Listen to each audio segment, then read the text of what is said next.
Anything worth doing should be done right the first time. Before Bilal considered trying to mediate between his ex-wife and his now current wife in their dispute, he should have taken the time to firmly understand and address each one of their issues before they got together in this meeting. My name is James, and this is my take on reality. Before we get started in talking about how Bilal actually could have done this mediation and been successful with it, let's first look back and see what started this whole situation to begin with. I have to know that, you're not here for just what he has. The kids have been here. Yeah. I have been here. So I'm coming from that point of view where he needs to protect himself and for the children's sake. Before we even discuss the opportunity or possibility that there could be a successful mediation, we must have what's called clean hands for the mediator, meaning that Bilal cannot be involved with any of the shenanigans that occurred in that house that day. I kind of suspect that Bilal is the one who sent his ex-wife to the house to confront his then fiance, now wife, about signing a prenup and making sure that she's not there for the wrong reasons. Now, what substantiates my suspicion that Bilal is actually behind the discord between his ex-wife and his current wife is that when his ex-wife stood up, she had said, You better get her because this will get real left. No, you real quick. I think she's the only one who has emotion. Real quick. She got one very nasty. Real quick. Now, when she originally said that, I thought, wow, she's really threatening this woman. She's trying to come at her neck, and it's kind of crazy. But then as I thought about it, when she said this could go left, it could also be an implication that if you don't get her, then I'm going to tell her that you sent me over to the house, and this is all your fault, which could in and of itself destroy his marriage in one fell swoop. Assuming that all that is not true, and hopefully it's not. I suspect it is, but hopefully it's not. We're going to pretend Bilal is going in with clean hands. Now, if that's the case, he just flubbed this whole situation. Why? Because when you look at the result of what happened, Shaeeda, his ex-wife, winds up threatening his current wife with physical violence and storms off angry. His current wife, there's no way Shaeeda could feel secure in her marriage watching her husband sit there as his ex-wife threatens to drag her across the table. Bilal, being the intellectual that he is now caught up in his feelings and is depressed and sad about how things turned out. Here's a little secret. It's your fault that it turned out so horribly. Now, this is saying it's his fault, taking away and subtracting the possibility that he's actually the one that sent his ex-wife to the house to confront his fiance. I'm saying it's his fault because of the way he conducted the meeting in the first place. What was Bilal's goal in having this mediation? His goal was to have conflict resolution. You wanted to solve the problems that occurred between his ex-wife and his current wife because he wants everybody to get along for the sake of the children. Because of Bilal's commitment to conflict avoidance, he fails to set boundaries and guidelines on his marriage and what his ex-wife can say or do within his home. This creates discord at your home because you expect your now wife to bow down to your ex-wife. There's no way you can tell somebody who marries you that they have to be subservient to the woman who used to be with you and chose not to be with you anymore. When he talks about emotions, the only person he talks about discarding their emotions is actually his current wife. His ex-wife, she came in hot and she came in mad and emotional, and he had nothing to say. It got so bad that she threatened his wife. And he had nothing to say. She stormed off angry, and he had nothing to say. Then he himself gets in his feelings, gets depressed and sad and mad, and he gets up, gives his wife the silent treatment after his ex-wife walks out. He looks at his ex-wife, gets up, stands in the front of the table, come on, I'm ready to go. And he proceeds to walk out of the little coffee bistro about 10 feet ahead of his wife. He goes through the front door, doesn't look back.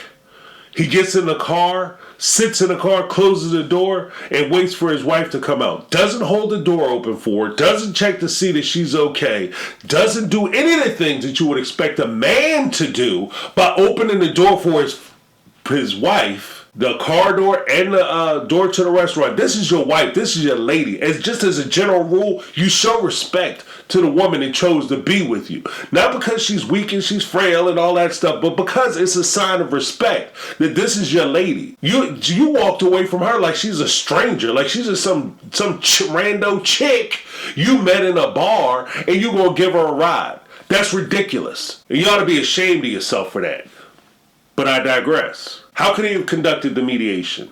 The first thing, you have to establish yourself and the area as a place where people can talk and there's going to be a level of understanding. You as the mediator, you have to set the tone. By setting the tone, you come in, you make the first statement uninterrupted. You talk about the issues. What are the issues? And you lay the issues out. You're guiding the meeting so that way the issues can be resolved. How many times have you had an argument with somebody, or you get together with a meeting and you try to talk to somebody and all of a sudden all the other stuff that they want to talk about gets talked about, but you don't actually address the problems that brought you to the meeting?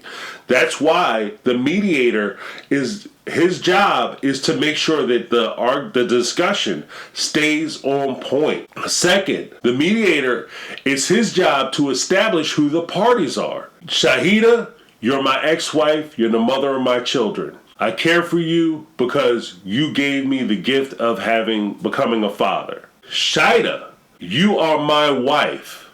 I chose to spend my life with you, meaning that I share my home, I share my heart, and I share my life with you.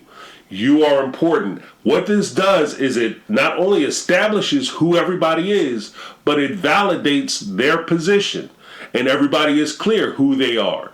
Shaeeda, your ex-wife, doesn't get to act in the role of your wife. If she wanted that role, she would have stayed married to you. The wife, she has to feel empowered. When she feels that she's not being heard and she feels that her position is not secure, she will lash out. And this creates the environment where you're going to have fights. The second person to speak in the lineup is actually the wife, Shaeeda, because she's the aggrieved party. She's the person who was offended. She's the person who has the issue. And she gets to talk about her feelings, what happened, what her perception of what happened is, and why she's upset about it. Then as the mediator, you clarify what she said. So if she comes in, this is the part where if she comes in with heavy emotions and you can't deal with the emotions and you want to address it logically, then you break it down logically. This is where she is, and you can see why she would feel the way she feels. This is her home, her prospective home at that time, but now it's currently her home. And she feels as though you came into her home and attacked her, which, if we keep it a buck, she did come in there and she said things that she shouldn't have said to Shai, the wife. If anything, it should have been Bilal having a conversation about his finances and the future of the children. Now, not saying the ex-wife doesn't have a role in this conversation, but her conversation should have been directed to Bilal, not to the fiance. Now, with that being said, the ex-wife should have an opportunity to retort. Now, what that does is it creates a situation where everything can be toned down and people can step back and look at it with security, safety, and with an open mind and with logic. You clarify the ex-wife's position so that everybody is on the same page as to what happened, how people felt, and what their positions are.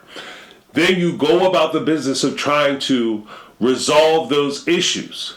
And part of that resolution is you have to start coming up with options. What are the options? How do we move forward from here? Now, on one extreme, we can have a situation where Bilal and his ex-wife only talk about what's going on with the kids and Bilal becomes the main point person who only deals with his ex-wife. Not the most healthiest relationship, but it can be functional. On the other end, you try to resolve things to where people apologize to people, ex-wife apologize to the wife, and maybe the wife, accepts that apology. Ideally, I want you guys to have a friendship so that way all of us can be in a room and all of us can participate in what we need to participate, not only for the children, but for the betterment of ourselves. Once you talk about the options, you start to discuss the doables. What are you able to do? What can you commit to doing during the course of this meeting? Once you come to the resolution of the doables, because you covered the options, then you come up with the agreement. Once you have the agreement in place, you live by the agreement. Finally, what I would say to Bilal. Now, giving the benefit of the doubt that Bilal had nothing to do with why his ex-wife went to the house in the first place, and assuming that he has severe conflict avoidance. He doesn't want to have problems because he wants peace, and he loves peace, and his peace is so important to him. I would merely say this, a term that has been adopted by not only militaries but governments around the world as far as dealing with aggression and conflict. It's a Latin phrase, si vis pacem para bellum, which means if you want peace, prepare for war. If you want to live a peaceful life, you have to steel yourself and prepare yourself to have conflicts so that you can have a peaceful home. If you are trying to have peace by giving in to everybody and not saying anything and not arguing and trying to get along with everybody, then what's going to happen is you're going to have peace with your ex-wife because you're doing whatever she wants. But your home is going to be in discord because now you have put yourself in a situation where your wife feels as though she has no power and she has no say over her own life and what occurs in her home too. If you didn't want to share your home with this woman, you shouldn't have married her. And now my name is James. This is my take on reality, and I'm out.